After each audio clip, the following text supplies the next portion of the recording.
This episode of The Edge is brought to you by Audible.com, offering more than 180,000 titles for smartphone, tablet, and desktop. To get a free audiobook of your choice and help Trek.fm at the same time, visit audibletrial.com/trekfm. And also by Enterprise in Space, an international program of the nonprofit National Space Society. Find out how you can help science and education and become a virtual crew member aboard the NSS Enterprise Orbiter by visiting enterpriseinspace.org. And if you want to join the conversation and share your thoughts on this episode, join the Babel Conference, our listeners group on Facebook. Just type BABEL into the Facebook search field. We look forward to seeing you there. You're listening to Trek FM. What have you done out there on the edge of Federation space?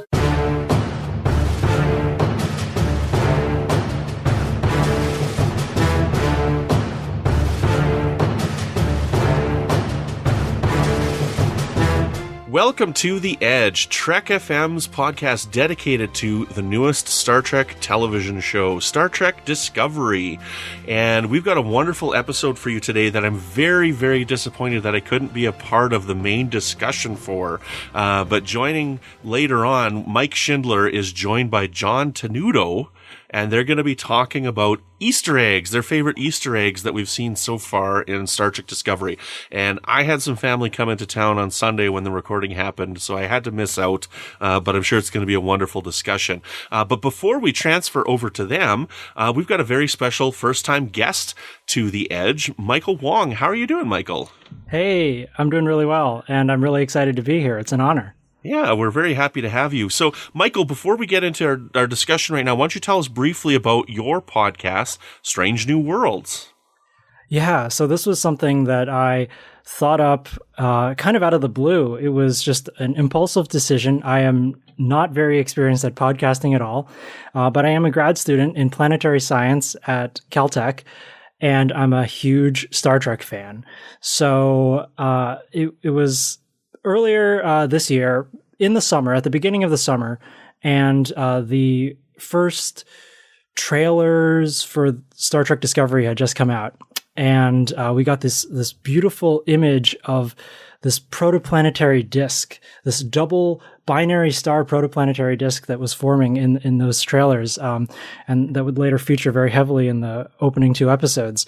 And I was listening to other Star Trek podcasts pick apart the trailer frame by frame, and everybody was talking about the characters and the makeup and the costumes and the high production values and qualities of the show, but nobody was talking about the science. And I just thought, this is such a beautiful image, and there's really interesting science that's going on that they're probably discovering in that episode. And I just wanted to hear somebody talk about that, and I was like, well, if nobody else is going to talk about that, I'm going to talk about that. So I started up a science and Star Trek podcast that I call Strange New Worlds. And basically the idea for that podcast is to have an informal discussion, 20 to 30 minutes each, about a science topic that relates to some episode or theme in Star Trek. And we basically examine the real science that is depicted in Star Trek, as well as how Star Trek has influenced real scientists' careers, and it's definitely influenced mine and inspiring me to study planets and possible life that may exist beyond Earth. Mm-hmm. Yeah, you've had a couple of really interesting episodes. I've been listening along since the beginning. I think you were a couple episodes in when I found you, and you had a really cool episode where you talked about whether or not an augment virus could actually affect the bone structure of the Klingons' foreheads.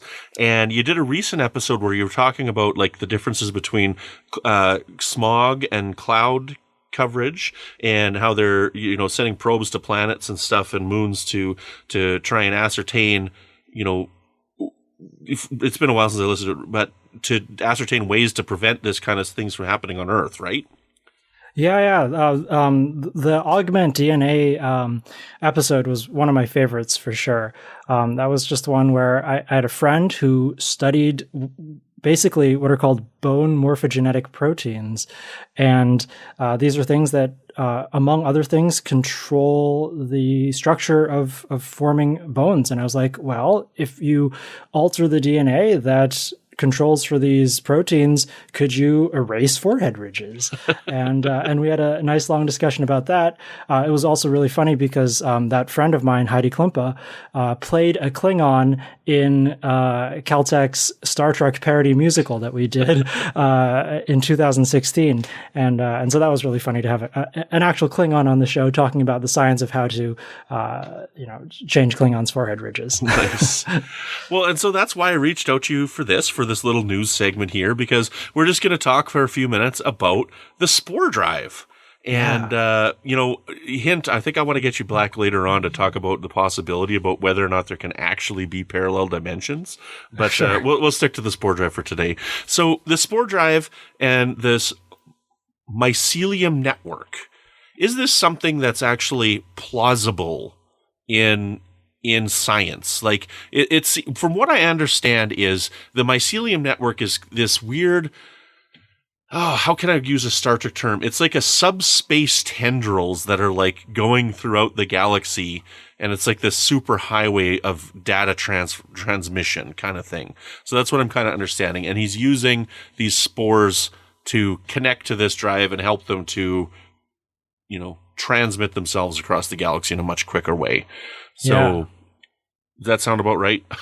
That's what I understand of it too. I really think we need to get one of the writers or producers of Discovery onto this podcast to tell us what they actually think it means, because that's what I'm gleaning from it too. Is that spores are everywhere in the cosmos, in according to Lieutenant Stamets, and they somehow connect all parts of space together so that you could ride this network through subspace and travel not only faster than the speed of light, but faster than any conceivable warp drive technology as well. Mm-hmm. So, I guess where should I begin on the credibility of this? First of all, it very much hinges on the existence of subspace, mm-hmm. Which is also a kind of murky sci-fi term that is used in Star Trek to explain how warp drive works and how you can communicate instantaneously across vast distances. Mm-hmm. And so when whoever it is, Uhura or Hoshi says, I'm opening a subspace channel to Starbase, blah, blah, blah, and then they have a real-time face-to-face communication, subspace is very essential in that communication, because the only other way you would do it is through some kind of electromagnetic wave, like a radio signal. And mm-hmm. radio travels at the speed of light. And because the speed of light is finite, it actually takes a while, especially over astronomical distances, to send a message somewhere. And so, say Enterprise was at Alpha Centauri, that's 4 light years away. That's the closest star to us. If Proxima Centauri is the closest star to us, and if you want to send a message to a ship over there, you have to wait 4 years for a radio signal to get there, and then they have to receive it, and then you have to wait 4 more years for them to send it back to you.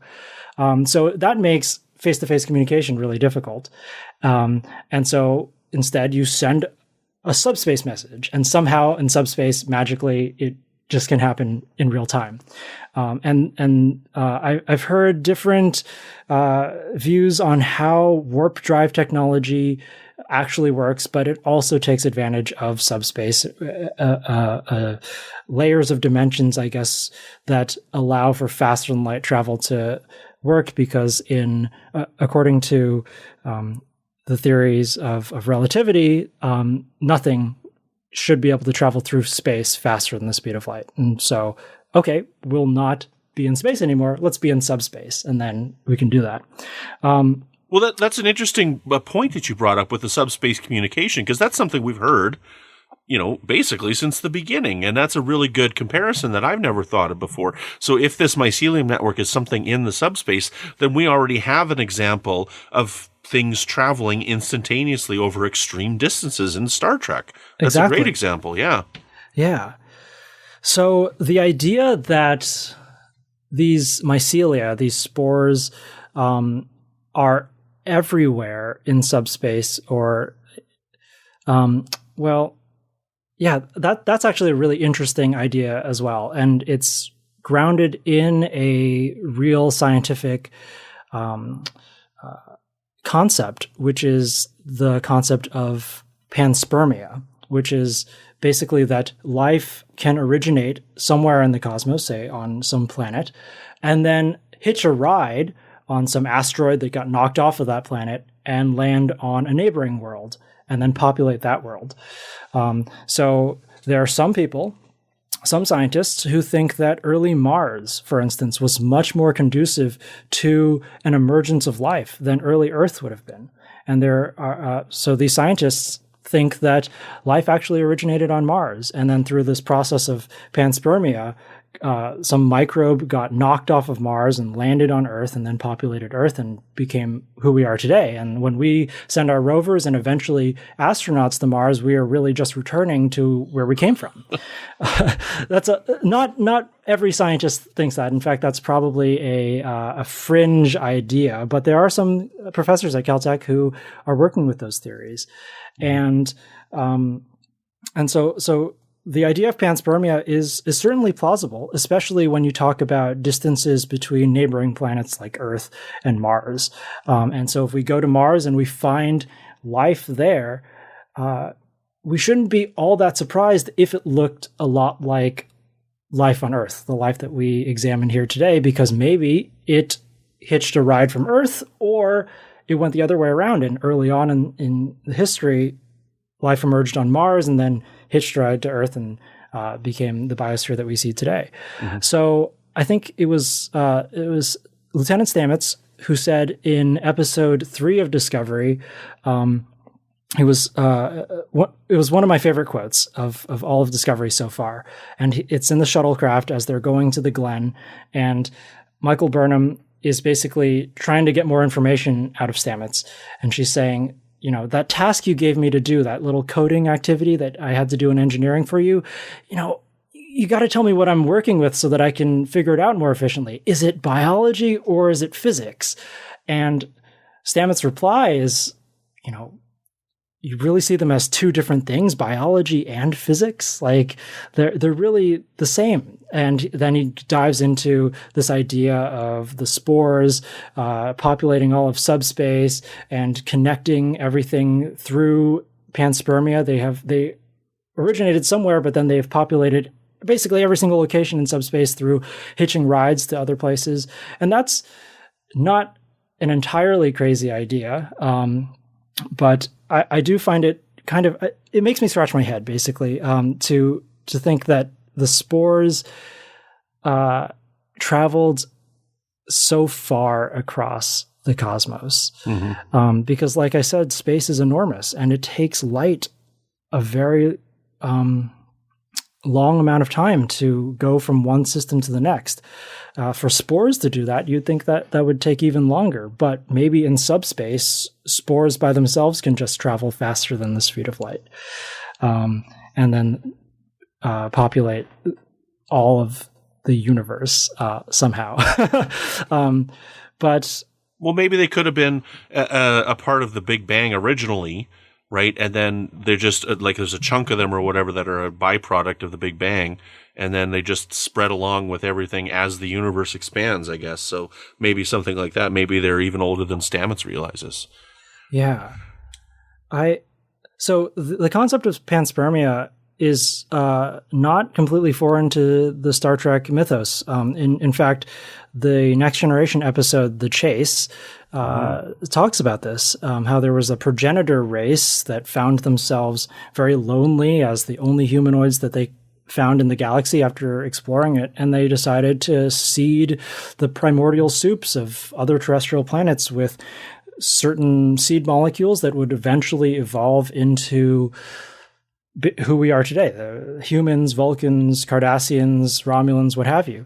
And so that's another idea that has been in Star Trek, and that's an example of directed panspermia, where there's some intelligent being creating life like itself everywhere else. one thing that puzzles me about the idea of spores existing everywhere and connecting everything is that they find these spores on all of these different planets, and presumably those spores also connect to Earth. And so that would mean that our biology, all of this entire tree of biology on Earth, is connected through the spores to every other biosphere on every other planet too. And the scientist in me wants to say, but wait, mycelia on Earth, there's no evidence for that having come from some other world, because it seems to have evolved from the last universal common ancestor, just like everything else did on Earth. So that's just one like very, very nitpicky thing. It's like, well, the mycelia on Earth definitely fall very nicely into this tree of life that we have mapped out on Earth, and don't seem to be some intruder from some other, world or biosphere that evolved somewhere else and then contaminated Earth. So. Yeah, well, hopefully at some point we'll be able to get to ask these questions of some of the writers and creators of Discovery. It's one of these things. To me, it sounds like, after this discussion here, even it's one of those things where it's like, okay, yeah, it's rooted in science fact, but extrapolate a little bit to science fiction. Jurassic Park, by taking the blood out of a dead mosquito, you can make dinosaurs, right? So it's based in fact, but it's, stretched a little bit to create a story. So that works for me. I'm okay with that. Yeah, I'm totally okay with that too, because it gets people like us and hopefully others talking about these concepts. And even though it may take it one step too far in the realm of implausibility, it does help you think about, oh yeah, well, maybe it's not spores colonizing the entire universe, but maybe life hopping from planet to planet within its own solar system. And so that's a really cool idea as well. And if it turned out to be true for life on Earth and possibly on Mars, then that's really incredible. Yeah. Excellent. Right on. Well, thanks so much for joining us today, Mike. Why don't you tell everybody where they can find you and where they can find your podcast? Sure. Well, you can follow me on Twitter. My handle is MikeWai. That's MIQUAI. It's the nickname that my baby brother gave to me when we were kids. When he couldn't pronounce Michael, he called me MikeWai. So that's that. And Strange New Worlds is on iTunes, and I think also the Google Play, whatever they call it there. So, yeah. Excellent. Right on. Well, let's transfer the helm over to Mike Schindler and John Tenuto to talk about some of their favorite Easter eggs from the first half of the season of Star Trek Discovery. Thanks, Brandon. I'm Mike, your host of The Edge for today, and I'm joined by a very special guest, John Tenuto. How's it going, John? Hi, Mike. Great to talk to you again. Yeah, I haven't talked to you since Discovery started, so I'm very curious to hear what your thoughts on the show are in general. But more importantly, what we're going to be discussing today is Easter eggs in the show, and I feel like you're the person to talk to about this, because I think it's accurate to say that you've probably forgotten more about Star Trek than I'll ever know. So there's probably a lot of like really deep cuts where you're like, oh my God, it's from that one random episode of season 3 of the original series. And, I want to hear what that is. So we'll kind of structure it, maybe give our top 3, just kind of see where it goes and go from there. But yeah, I think a lot of people on the network or listening, who know you from your other appearances on the network, are very curious as to what your thoughts are on Discovery in general. So, what do you think so far? Well, thanks. Appreciate anybody being interested in what I think. I've been very happy with Discovery. I think there's always things that we say, well, I wish they would do this, or I wish that they would do that. It's an interesting experience, again, seeing Star Trek on TV, not having have had it for 12 years. And,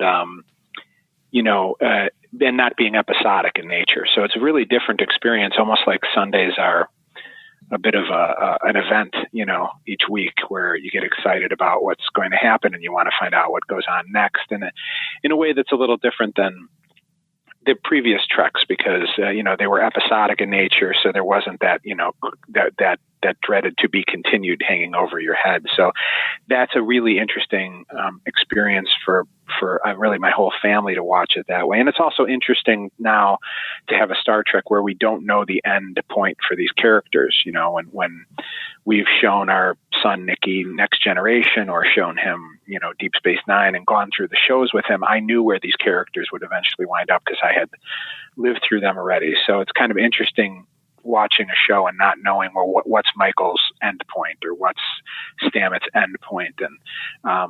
And even with the J.J. Abrams films, in a way, you kind of knew the end point in the sense that you knew that there would probably be another film, so they'd probably keep everybody, intact and alive and that sort of thing. So it's for me that just the experience of watching it is very different. And then I think as a show, I'm really enjoying it. I wish that there'd be a little less violence. I think that's a bit of a problem for Star Trek, in that we want to have it be where an entire family can enjoy it. But, Star Trek has had violence in the past too. It's not like it's unique. First Contact can be a scary film for a little kid, right? I mean, it's not.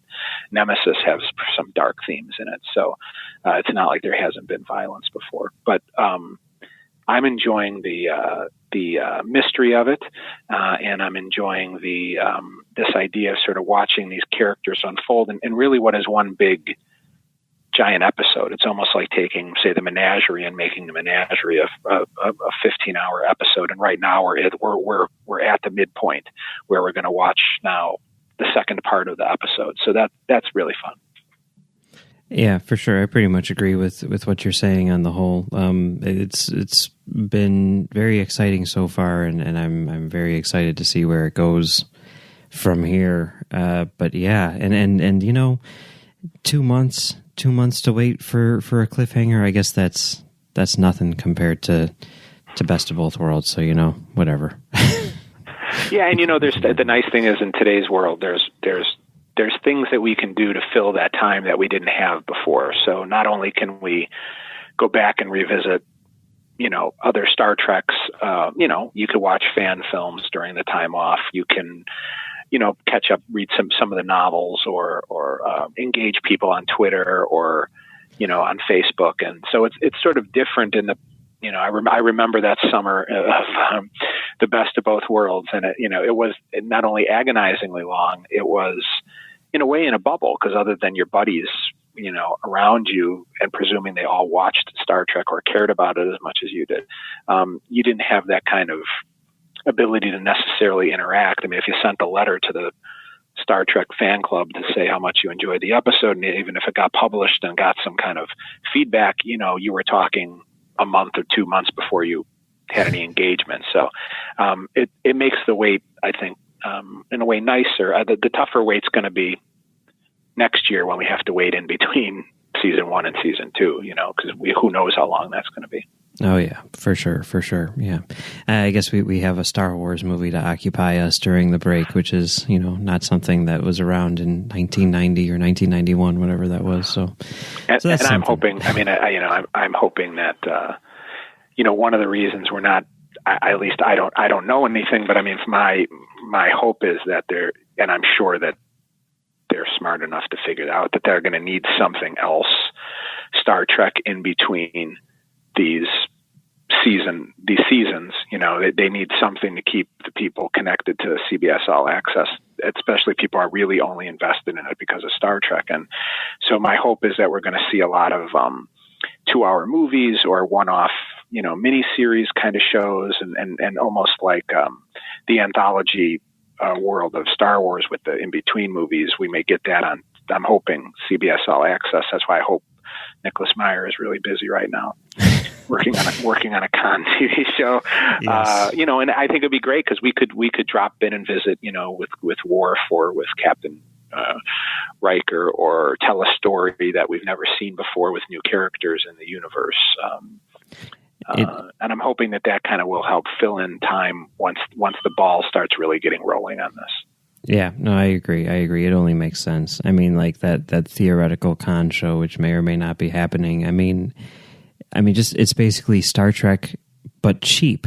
Star Trek with no space. I mean, hey, why not? I mean, it's a desert, and I mean, hey, it just makes all the sense in the world. You could do it quick and just get it out there. I mean, it looks like we're going to get the Twilight Zone as well. So, I mean, they definitely seem to have some sort of plan in place, and hopefully, they'll be able to take advantage of that during the break for sure. And it's a great format to tell. I mean, I think that's something Star Trek is. It's such a big universe, and in many ways is almost bigger than the Star Wars universe in a way. And Star Wars has really found a way to mine different eras and different planets and different characters and things like that. And I think Star Trek has that same opportunity to do that, but has only ever been able to do that perhaps in novels or comic books or something. And now I think with this sort of CBS All Access model, now you can kind of do that in the way Star Trek is supposed to be, which is on TV. Yeah, exciting times. Yeah, very, very, very. It was so great. I got my Titan Star Trek magazine yesterday. The newest issue came out, and got mailed out, and subscribers have it. And it was just so nice to see the cover say Star Trek back on TV, and there's actual news in there. Real news. It isn't just somebody sort of pontificating about whether Kirk is really a Lothario, which is a lot of what we've gotten over the last couple years as we've all been waiting. We've just sort of been going back over what already exists, and it's great to have an actual news and something to look forward to every week. Absolutely, definitely. So speaking about, Star Trek being on TV and being part of a larger universe and everything, there, I think, has been a conscious effort on the part of Discovery to connect it to the larger Star Trek universe. And there's the obvious things like Sarek and Harry Mudd and all that good stuff. But there's a lot of little itty-bitty things as well, things which are so subtle, which if you weren't looking for them, or if you weren't, super obsessive about the series or hadn't seen it a million times, you would never pick up on. Easter eggs is what they are. And today we're going to be talking about some of our favorites, and maybe some which people may have missed, some which I'm sure I have missed. And yeah, just kind of see what else there is hidden in the corners of disco. So I don't know. I mean, this has been done on a million shows before, and it's one of those things which I always kind of look forward to, because I mean, I just saw it. I mean, this made me so happy. There's this new app movie show thing called Mosaic, which Steven Soderbergh has directed, and in the deep corners of the app, there's a document which connects it to his weird random indie movie Schizopolis. And I saw that, and then I just started texting all of my friends like, did you see this? And it makes me happy, and it makes me happy that this is in Discovery, and I want to find out more. So what are some of your favorites? Like what's one which really stands out to you as being like super cool, where you saw that and it just blew your mind that this thing exists outside of whatever the original context was? Well, I thought, there's the ones that I have that are just sort of they're the fun nods and those kinds of things. Whether it's having Picard's, the vintage, a Chateau Picard on the in George's ready room. They called them ready rooms back then, but in her office, and little things like that, which I thought are really cool. Or naming a ship Shran or Edison, and then wondering, is that the Edison from Beyond? But what I've really been amazed at was there was one that isn't so much it's an Easter egg, but it's something more, and that was in the episode Lethe, where you have this moment where Sarek is kind of, really the subplot of, or the main plot really of Sarek making that choice between Spock and Michael, and which one would go to the Science Academy and which one wouldn't. And you could see it's a tough choice for him, and he chooses Spock, right? He chooses his biological child over his adopted child, and then lies to his adopted child, right? Or doesn't tell her the whole truth, I guess, would be the Vulcan way out of that, right? And to me, what was beautiful about that is if you're familiar with, Journey to Babel, or you're familiar with Spock and Sarek's relationship, that they were able to deepen Spock and Sarek's relationship without ever showing us Sarek and Spock interacting, I thought was really great writing, because now you really understand why Sarek kind of comes full circle in Star Trek 4. He accepts that Spock is in Starfleet, went that route, didn't go to the Vulcan Science Academy, but so now we're talking. It obviously took Sarek a significant amount of time to get through that, and to work that out. And now we know why it took him that long, and why they had that relationship in Journey to Babel, and throughout the times that we see Sarek in, whether it's in the comics or the books or the TV shows or movies. And it's because he made this choice, right? He had to make this choice, and he sacrifices, in essence, one of his children's future for another of his child's future, and it's his biological child. And they both sort of, right? I mean, Spock disappoints him by turning his back on the choice that could have been Michael's.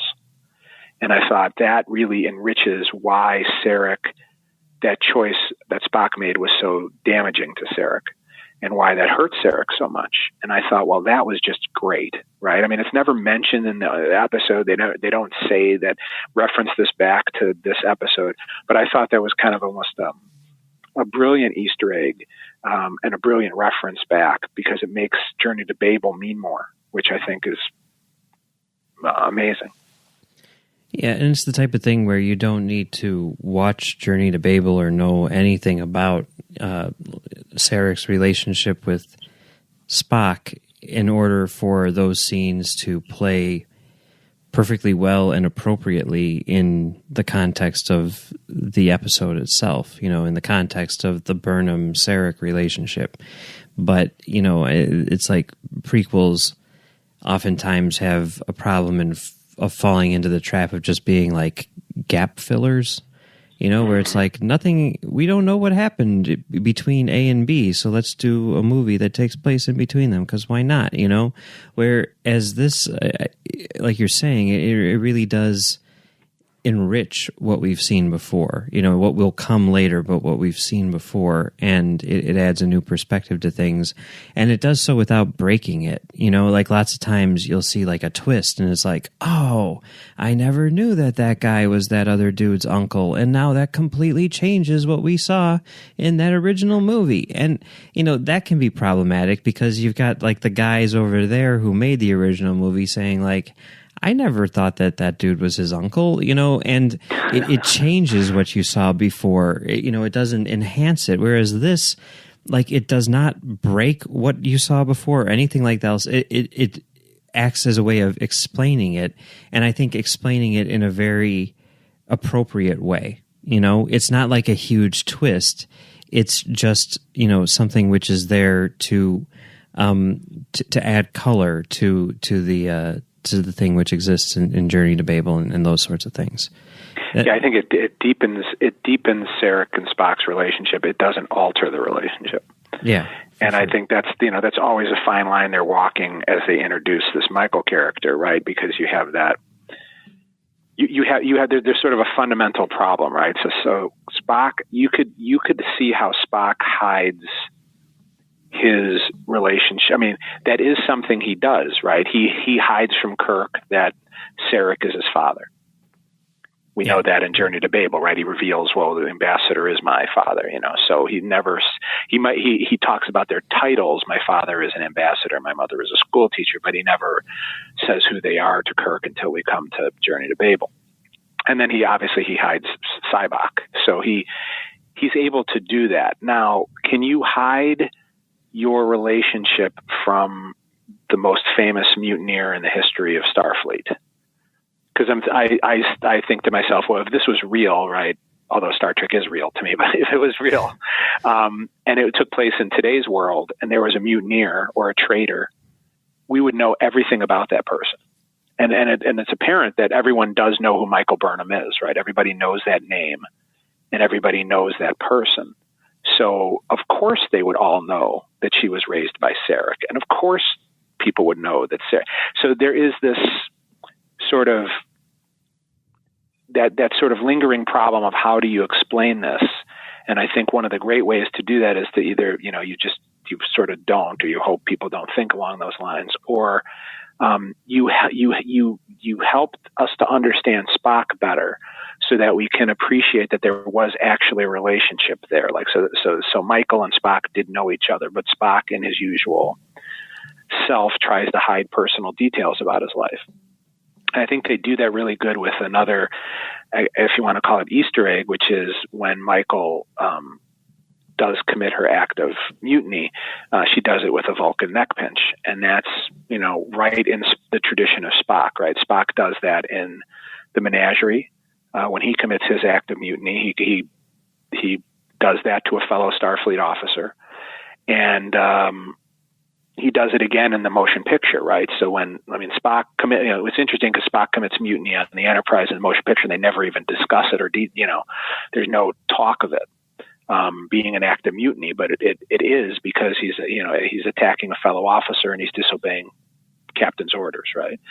So he Vulcan neck pinches the guy with the mustache in the motion picture. I thought it was very 70s looking, but that enriches Spock in a way, because you see this is, kind of, part of the family history. I mean, in some way, did Spock get that idea from Michael, and then this connection that we have with Spock and Lewis Carroll and Alice in Wonderland and Amanda and Michael, again, all of that just helps us to build a relationship there without violating anything that we know about Spock, but also giving us a little bit more insight into Spock without having to show him. Well, the Lewis Carroll thing is interesting, and I think that's probably one of my favorite Easter eggs because it comes from the animated series, correct? That's right. Yeah, there's an episode on the animated series Once Upon a Planet, which is a sequel to Shore Leave, and so they're back on the same planet, and they see the White Rabbit and all that. They kind of have another adventure on that world, and in that episode, Spock reveals to Kirk that his mother had an affinity for the stories of Lewis Carroll, which, of course, is the author of Alice in Wonderland, and it totally fits in with her being a school teacher and having a love of literature and all of that. And Spock being, throughout the whole run of Star Trek, well versed in Earth literature, and particularly American literature. So there's several times that he references literature from the United States history, or from British, from England, or from the sort of Western literature, and that you can see perhaps maybe that was his mother's area of expertise, or certainly something that she shared with them. Yeah, that type of thing is really cool to me because, again, it's not something that you would need to know at all, in order to appreciate what you're seeing on screen. But it really does two things. One, it brings these weird small corners of the Star Trek universe into, sort of like the mainstream. It adds legitimacy to this animated series, which, a lot of people sort of just ignore. And, kind of like it reinforces that it is part of the canon.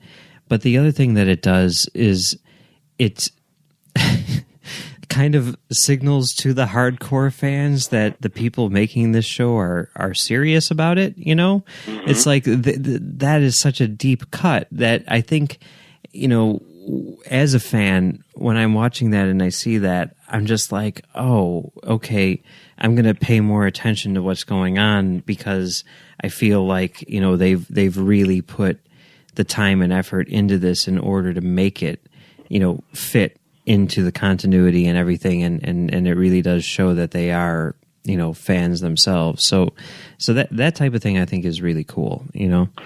Yeah, I mean, the inclusion of I guess you could call that, I mean, I don't know that they use the phrase holodeck when they're having their training simulations, but between Ash and Lorca, but that's another sort of animated series reference. So we could say, oh, well, there was never a holodeck on the original episodes, and that's true. There never was one in the original 79, but there is one in the animated show in an episode called The Practical Joker, which is actually a really funny, cute episode of the animated show. But they do you see, some of the crew. I think McCoy is, and Uhura, and they're in the holodeck, and that's a big part of the story.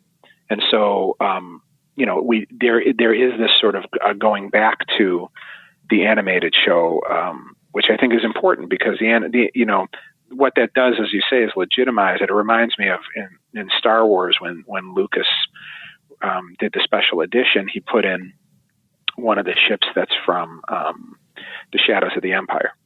Yeah. And that's sort of, Star Wars sort of had rules back then, right? Which the rule was anything written by George Lucas and anything on screen was at the top of canon. And then you had, the TV shows were the next layer of canon, and then the books were the next layer of canon. And then anything could anything could be superseded by what was ever above it, And they sort of had this hierarchy of canonical thinking within Star Wars. So by having that ship in there, then you have to do the follow through. Well, if that ship's there, then Dash Rendar exists, right? And then if Dash Rendar exists, then Shadows of the Empire exists.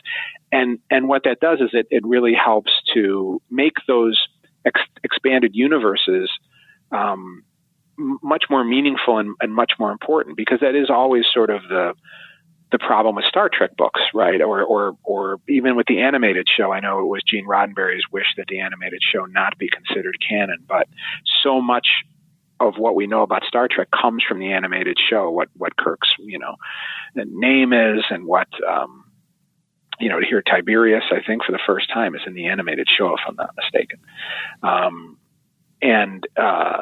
The holodeck, and just sort of the way Vulcan looks,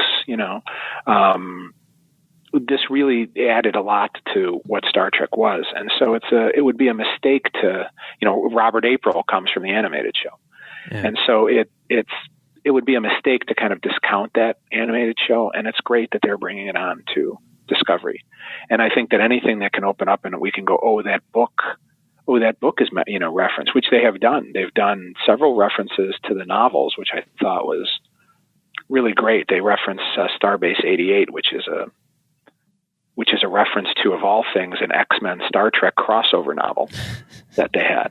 Or they have a reference to the Black Fleet. It's when Tecumva's still leading the Klingons, and he references the Black Fleet, which is from the Final Reflection novel by John M. Ford, which is just a really great novel, very different, because it's kind of, if no one's read it, it's sort of Kirk learns that everybody's reading this book called The Final Reflection, and then it's sort of a book within a book, and the book is really about the Klingons, and this one Klingon in particular named Kren, who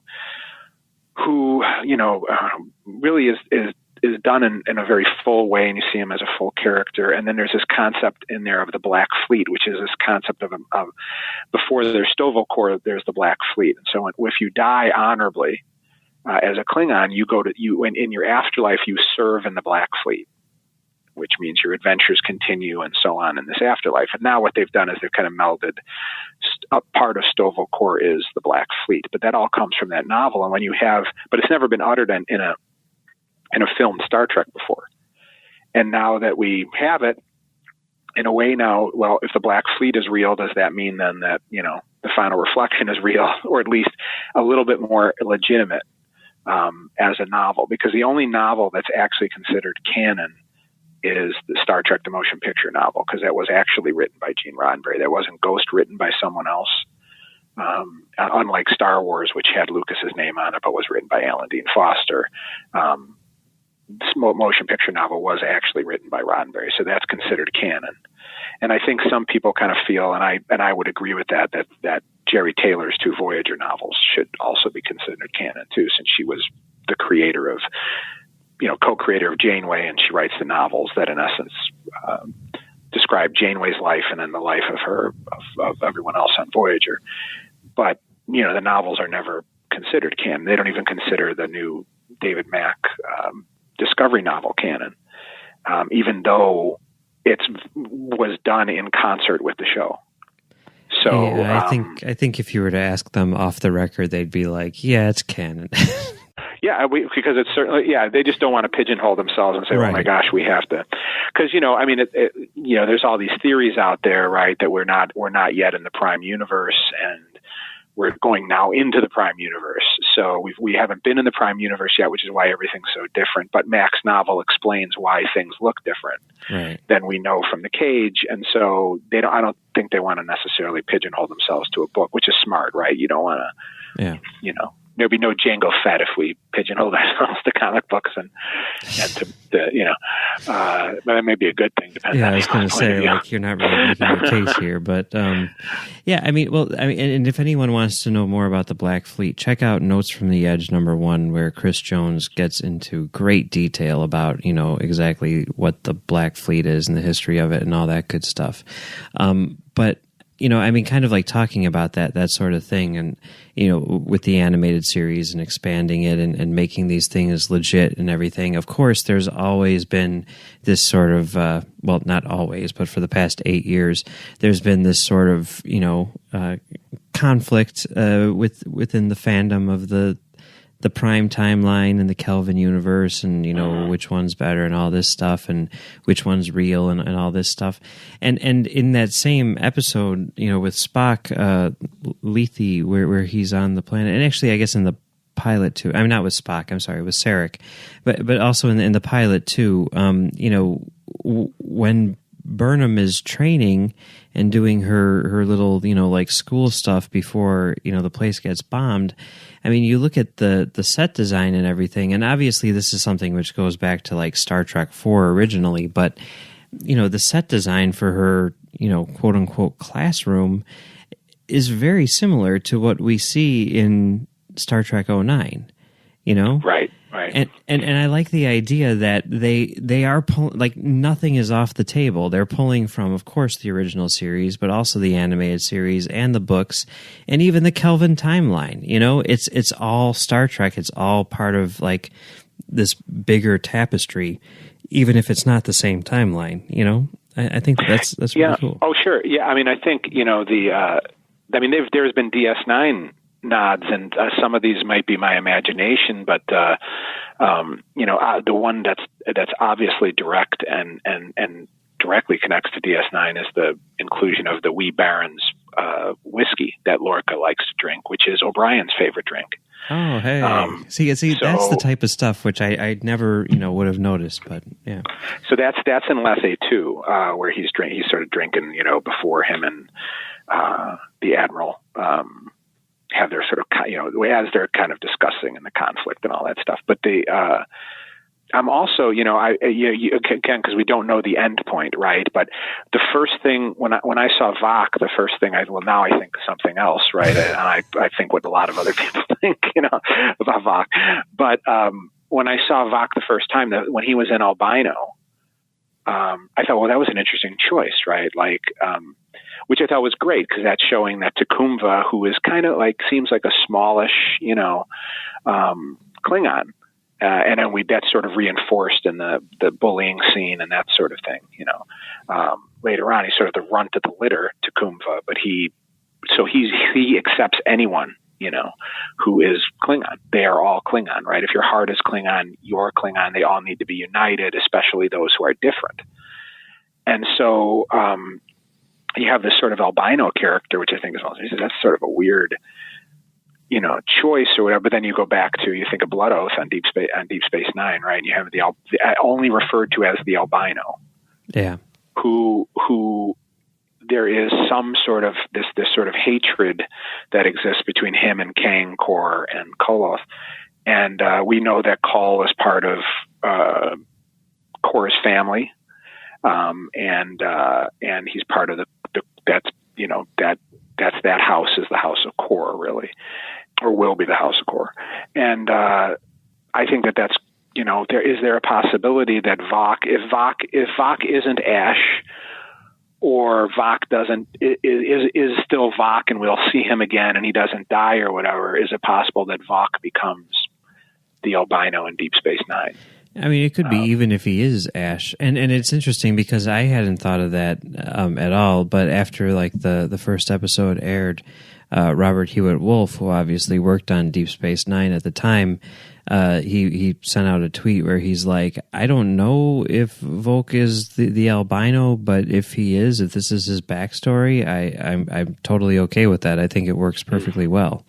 So yeah, I mean, and I even did I looked at their faces and stuff just to see if there's any. I mean, their noses are kind of similar, although the new Klingons have the two little double noses. But and then and then of course I thought, and I'm sure everyone else did, as soon as you heard the name Pavins, I couldn't help but think of Pa Wraiths, and and start going, are the Pavins the flip side of the Pa Wraiths, and are the Pavins the prophets? Are they the same species or related to, or is there any connection? I mean, it just seems an odd choice where there's an emphasis on the Pa, and it's such an important word in Deep Space Nine, and you have Kirsten Bear running that episode, who's so well steeped in Star Trek knowledge and lore. It just seems like, it could be they just thought it was a cool name. I don't know, but that sort of struck me in there. And I like that they're kind of dabbling. I mean, they're pulling from the movies, right? So you get the red alert, and the yellow alert on the ship is the red alert that you see in the original Star Trek films. Yeah, that's an interesting thing that they do, kind of like across the board, where it's almost like they're pulling from the iconography of the franchise, even if it's not like consistent in terms of the timeline. It's like, we know what red alert is. We know, we have an image in our mind of how it looks, just like with like the communicator noises and stuff like that are rather next gen at times, and I think that's kind of cool how it's sort of like a fusion of all of these various aesthetics, which people sort of associate with Star Trek, and not necessarily just like a single piece of Star Trek, I mean, that red alert thing, why can't you use it right now, Yeah, I mean, and I think, it is true when you think of sort of, their usage across, and I think they've been successful at that for the most part. There was one that I liked that they took from Wrath of Khan, and one that I didn't like that they took from Wrath of Khan. The one that I liked that they took was the whole, when Hugh is sort of outside the booth, the mushroom booth, and looking at Stamets as he was sort of, really in essence sacrificing himself for the ship. He does the thing with the hand on the glass, and I think, that certainly echoes Wrath of Khan, and I thought, well, that's nice. That's a nice little echo. That's good. I didn't like when in the episode, in fact, with the Pavins, I did not like the direct, almost direct, the needs of the many, the needs of the few reference, because I think that very particularly and specially has to be Spock's. Yeah. And I would have been okay if this had been set 10 years after Wrath of Khan, because then maybe, I don't know, maybe Kirk gave a speech and said what Spock's last words were, or Spock's. And so I can understand why future generations might reference that. And I understand it's probably some sort of Vulcan proverb or something like that, and that's okay. But that does change Wrath of, if it's just a Vulcan proverb and not endemic to Spock as a character, that does change Wrath of Khan a little bit, I think. And that I thought that was a bit of a mistake. I understand why, and I do like anything that connects Michael to her upbringing, right? So maybe Spock heard that growing up, right, from Sarek, and so did Michael, But I did think that was a bit, but that's really the only one where I said to myself, I don't know if I just a personal reaction, I didn't know if I liked that or not. I like anything that has to do with Wrath of God, but I thought there's just certain things you don't tread on, and I felt that way in Star Trek Into Darkness, that I thought I understood the point of that and the parallel of that, but at least it was still Spock saying it. I mean, it was the idea was there. But to me, that's kind of a special line within a very special special set of moments, and really what Star Trek 2 and 3 are about, and it should kind of be left there in a way. But yeah, I can see what you're saying. But it shows their fans too. I mean, I do think that is I think it can have two things. You can have somebody come to a franchise like Star Trek who is not a fan, like Nicholas Meyer, and that's okay because he quickly understood the heart of what these characters were. And as an outsider, in fact, he kind of brought a fresh kind of perspective, but he understood because he understood Horatio Hornblower, and he understood the archetypes and all that. He understood who these characters were and got their charm right away. I mean, that he knew that they were charming, I think was very insightful, right? That we liked these people because they were sort of fun to be around, and that they liked each other and that they had a quality amongst themselves. And I think that was all important, and an outsider can do that. But a lot of times when outsiders come to something as really deep and as Star Trek, where you've got 700 plus episodes and 26 hours of film, there can be huge mistakes that are made. And especially when you're doing something as different as Discovery in both its structure and its look as the original, as sort of what we would think, well, what would it look like 10 years before, because we have a pattern, we have a sort of a pattern for that, right? The cage and the menagerie kinds of gives us a window of what it was supposed to look like about that time period before, right? And so we kind of have an idea, and the show doesn't look that way. So one of the ways to really make the show work is to wrap it as much as you can within Star Trek, all these little references, if you pause the screen whenever they have a map up and you're seeing, Repent they mentioned, and all these different, planets being mentioned, or just offhanded mentioning an alien species who we ran into on, Next Generation, where you have, the episode Coming of Age, where one of the tests that Wesley goes through is he meets an alien race where they're very, they like argue all the time, and they're aggressive with with everybody, and you need to be aggressive back to them for them to deal with you.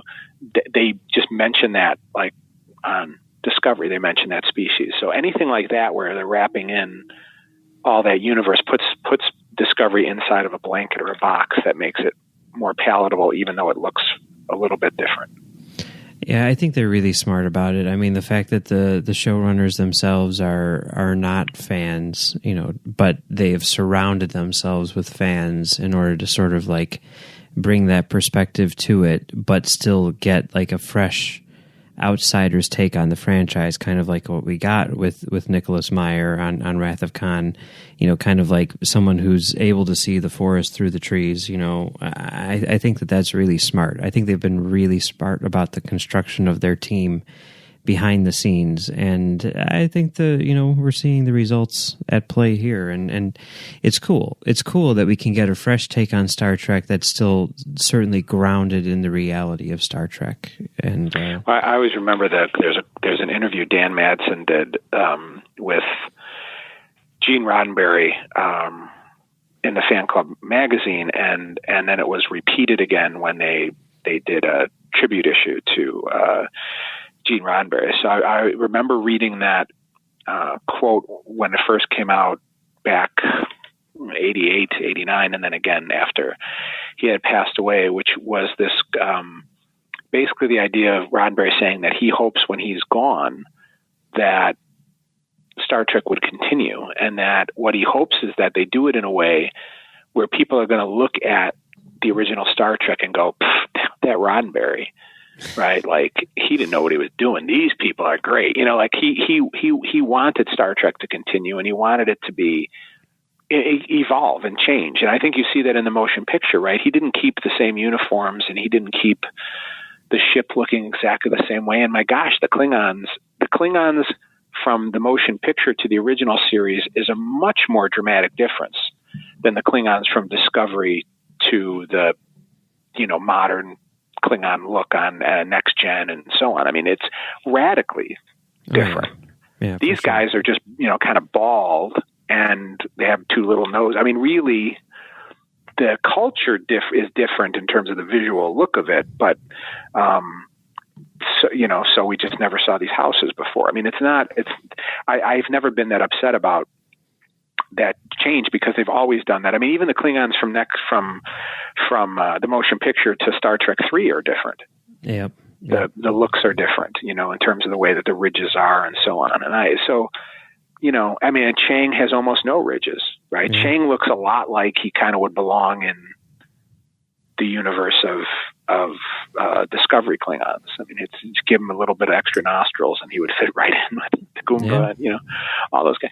So there is that element of that, I think, which is, I think, a very healthy respect for what came before. But the reality of it is, you can't tell the same stories again. I always think of the line from Star Trek Beyond, which I think is a great line, where Kirk says, if you keep fighting the same battles, you don't change. If you don't change, you keep fighting the same battles over and over again.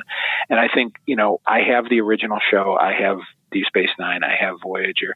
So I want to see something new, as long as the heart of it is the same. It has to keep what Meyer kept with Star Trek 2. But everything about Star Trek 2, the uniforms, the really the heavy Navy parlance, which did not exist in Star Trek prior to Star Trek 2, the sort of the musical dimension that he brought to Star Trek 2, all of that is new. But as long as the heart of it is the same, that's great. And I think that a lot of these Easter eggs really function to make sure that we know that not only is this part of this, that this is Star Trek. Because I think what Star Trek 2009 had was, they had Nimoy. So Nimoy was the Easter egg. In a way, he was the blanket, right? He was the one, as he was in it. So Nimoy's presence validated this is Star Trek. His presence made it Star Trek. Well, we don't have that luxury within Discovery, right? So you can't de-age. I mean, I guess you could technologically de-age the actors if you wanted to do that and have a young, Captain Kirk or Lieutenant Kirk or something. But I don't think you're going to get that in the first season. So you don't have that legitimization mechanism. So one of the ways to do it is to wrap it around with all the little Easter eggs, whether, it's just even a line like Mudd's line, where he says, the kind of cue goodbye to Lorca, where he refers to him as Mon Capitan, little things like that are just, I think, that blanket that makes us feel comfortable in the world of Discovery. Yeah, for sure. All right. Well, thank you very much for discussing all this stuff with us today. I think it's interesting to get this perspective and to kind of, I don't know. I mean, it's fun that we're in this break now to kind of have a couple months to reflect on what we've seen before, and maybe just recharge our batteries a little bit before we get full on into the final 6 episodes. So it's cool.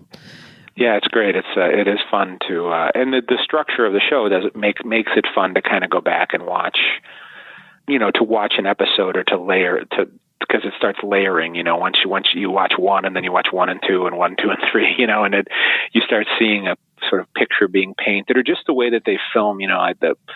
They did a great inverse between episode 1 and 3, where you had, the way that they filmed Michael on the bridge. Yeah. And I thought, well, that was great, but you wouldn't catch that unless you kind of put those episodes together, So I thought it's kind of fun to go back and watch all 9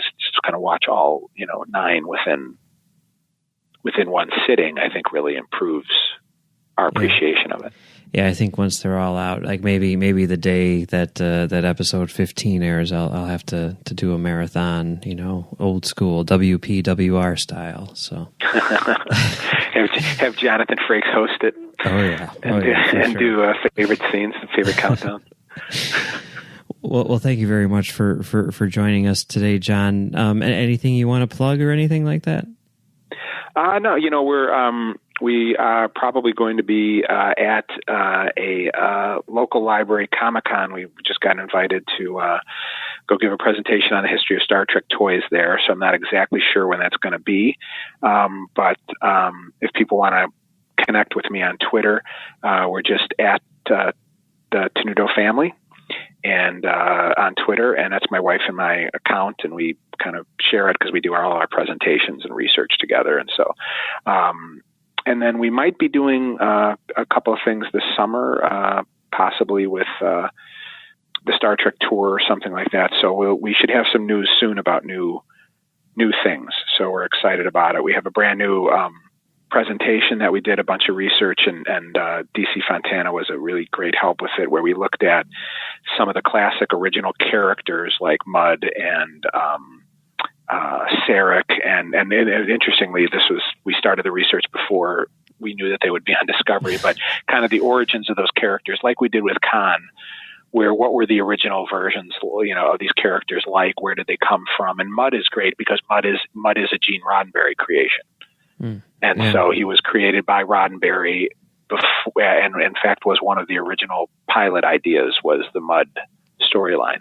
And so it's great to see how those types of characters change. And we look at, Amanda and just really important, I guess you call them guest characters on the show. And that's a real fun presentation that we're almost, we've done once or twice already, but we finally got it locked down. So, and we should be sharing some of that research on StarTrek.com soon also. Cool. Can't wait to see it. Well, thanks again for joining us today. It was really cool. And you're welcome back anytime. Thanks, Mike. And I hope everybody has a great new year. Well, it's been fun talking about Discovery Easter eggs today, but that's not all we're talking about here on Trek FM this week. So here's a look at what you may have missed elsewhere on the network. Previously on Trek.fm, Warp 5. Did you know that it's the same planet that they're talking about? No. Yeah, so Nuh-uh. It is.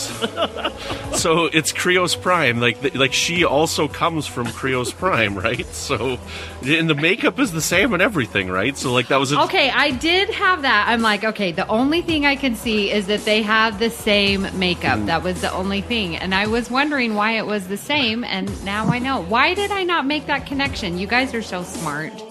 The Edge, a Star Trek Discovery podcast. Well, when I was thinking about where do I find peace, I found it so ironic because it seems in opposition to what my fear is. And when I think, gosh, Amy, where am I at peace? It's when I'm alone. And then I was thinking, well, that's stupid because my greatest fear is being alone. The 602 Club. Yeah, I mean, it kind of goes back to what I was talking about. For the last two films that we've talked about, to say that what I want for Roger Moore is a sense of dignity for the character. Continuing mission. Now, on today's show, we have a very special guest who has steered the good ship Enterprise through some perilous adventures, fought off dastardly villains, and wooed the ladies, all in a day's work. He's now vacated the captain's chair by order of Starfleet Command and is now being railroaded in a new career. More about that later. Excuse the puns. Will you please welcome to Continuing Mission, Mr. Vic Mignogna. How you doing, Vic? That was a very creative narrative you just put together there. I love it. That was quite witty, sir. Well, that's high praise indeed. Thank you. Well, it's a pleasure to join you and Zach both. Thanks for having me. And that's what else is happening on Trek.fm. Check out these shows and discover what we're talking about in your favorite corner of the Star Trek universe. You'll find us wherever you get your podcasts. If you're an Apple user, be sure to hit the subscribe button in Apple Podcasts on your iPhone or iPad or Apple TV or on the desktop iTunes app to get all of the latest episodes as soon as they're available. And please leave us a star rating and a written review. If you're not an Apple user, we've got you covered as well. You can find our shows on Google Play Music, Stitcher, TuneIn, Spreaker, SoundCloud, Windows Phone, and in most third-party apps. And you can stream and download the MP3 file from our website or grab the RSS link as well. If you want to contact us, we'd love to hear your thoughts on today's episode, and there are many ways for you to do that. The best place is to join the larger conversation in the Babel Conference, which is our listeners group on Facebook. Just type Babel, that's Babel, into the search field on Facebook, and we should come right up. If you'd like to send us an email, you can use the form on our website at trek.fm/contact. Just choose to send to a show and select the Edge. That'll come right to us. You can also find the network on Twitter at TrekFM and on Facebook at facebook.com/TrekFM. We'd like to thank our associate producers today, Norman C. Lau, Tony Robinson, Lisa Slack, Tom Puleo, Shoaib Mirza, Richard Rutledge, and James Muldrow. Thank you very much, everybody. If you want to be like our associate producers, head on over to patreon.com/TrekFM and become a patron of the network. If you go to patreon.com/TrekFM, you can get all of the details, including perks like early access to episodes, exclusive content, producer credits, and more available through our special patrons website, Patron Zone. It requires a great deal of money to produce and distribute these shows each month, and we really appreciate any support you can give us and hope you'll join the team. Again, you'll find all the information at patreon.com/TrekFM. Well, thanks for joining us this week, and be sure to tune in next week for another episode of The Edge.